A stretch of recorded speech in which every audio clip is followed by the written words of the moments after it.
नागपुर में कोरोना की पहली पॉजिटिव केस 11 मार्च को आई। आज 11 जुलाई है।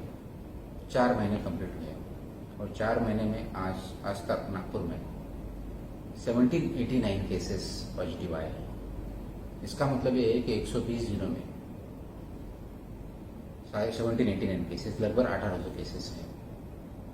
अगर एवरेज देखा जाए तो काफी बड़ा है, लेकिन इसका डीप एनालिसिस करें तो ये समझ में आता है 3 महीने तक, जब तक हम डिसिप्लिन थे, लॉकडाउन था, तब तक सिर्फ 400 के नीचे केसेस थे और गए 1 महीना 15 दिन के आसपास, मतलब 40-45 दिन जब से मिशन बिगिन अगेन हुआ है, ये 40 दिन में लगभग 1400 केसेस बढ़े हैं।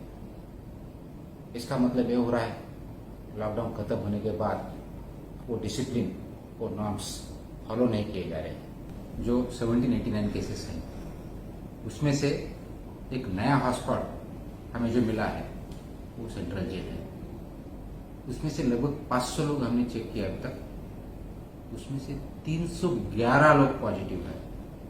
मतलब पॉजिटिविटी रेट वहां पे ऑलमोस्ट 70% है और वहां के अभी भी लगभग 1300 लोगों का चेकिंग करना बाकी है। अगले कुछ दिनों में वो भी होगा। हमें ऐसे हॉटस्पॉट नहीं बनाना है। अगर हॉटस्पॉट बने हैं तो उसको ध्यान में लाके इमीडिएटली ट्रीट करना है। हालांकि एक्टिव केसेस सिर्फ 544 है, 544, लेकिन वो भी काफी बड़ा नंबर है। हमारे केसेस ही 400 के नीचे थी और डेथ सिर्फ 5 थे।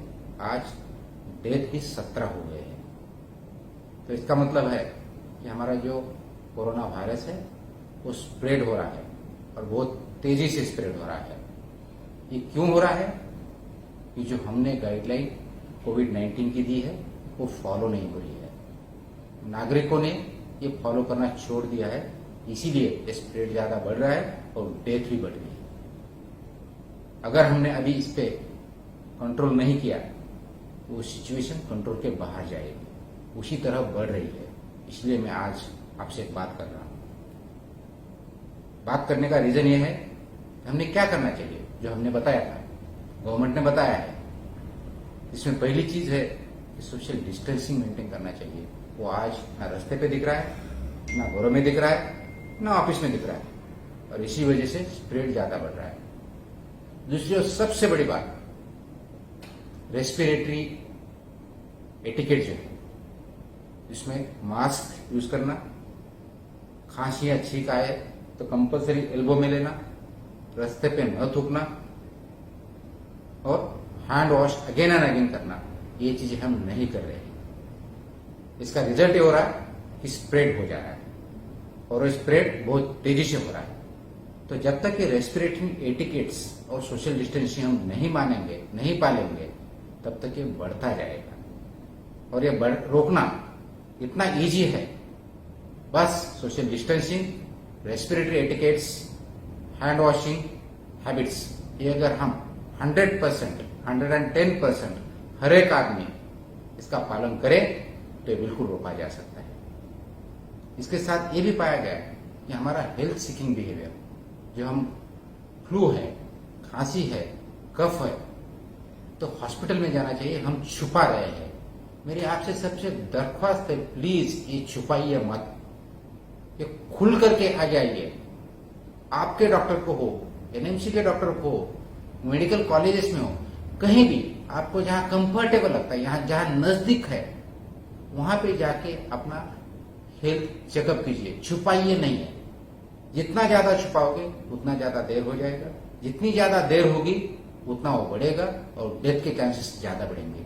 यही हुआ है लास्ट 1 और 1.5 महीने में, जो कि डेथ हमारे तब तक 5 या 6 थे, आज 17 बढ़े हैं। उसका रीजन ये है कि ऑलमोस्ट डेथ तक पहुंचने के तक ये बताया नहीं गया, ये छुपाया गया और इसका रीजन ये है कि उस टाइम फिर ट्रीटमेंट नहीं हो पाती है। मेरी रिक्वेस्ट ये है, कौन सा भी हेल्थ बिहेवियर हो, कौन सा भी आपको डिजीज हो, कौन से भी सिम्टम हो, प्लीज डॉक्टर को बताइए। आपको कुछ तकलीफ है तो हमारी जो कंट्रोल रूम है वो अभी भी चालू है, उस पर फोन कीजिए। बहुत से लोग 1077 इस पे फोन करते हैं, वहां से अलग अलग तरीके फोन आते हैं। इससे ज्यादा यह है कि हमारी जो एनएमसी की कंट्रोल रूम नंबर है वो यहाँ अभी आपको दिखेगी, उस पर फोन कीजिए, वहां से आपको सहायता भी मिलेगी, गाइडेंस भी मिलेगा और पूरी तरह से हेल्प भी मिलेगी। इसके साथ में दूसरा बहुत अहम हिस्सा है, मिशन बिगिन हमने चालू कर दिया है। इसमें इस्टेब्लिशमेंट जो शॉप्स है, जो कार्यालय है, प्राइवेट कंपनी के है, गवर्नमेंट के है, इसमें हमने 15% या 50 व्हिचएवर इज मोर इतने ही लोगों को परमिशन दी है।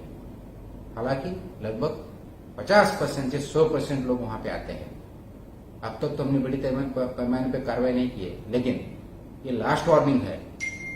इसमें इसके बाद अगर कोई इस्टेब्लिशमेंट में 15% से ज्यादा या 15 लोगों से ज्यादा दिखती है तो इस्टेब्लिशमेंट कंपल्सरी क्लोज की जाएगी और एफआईआर करके क्रिमिनल प्रोसीडिंग उनके खिलाफ और उनके मालिक और मैनेजमेंट के खिलाफ की जाएगा। इसका ध्यान सबने रखना है।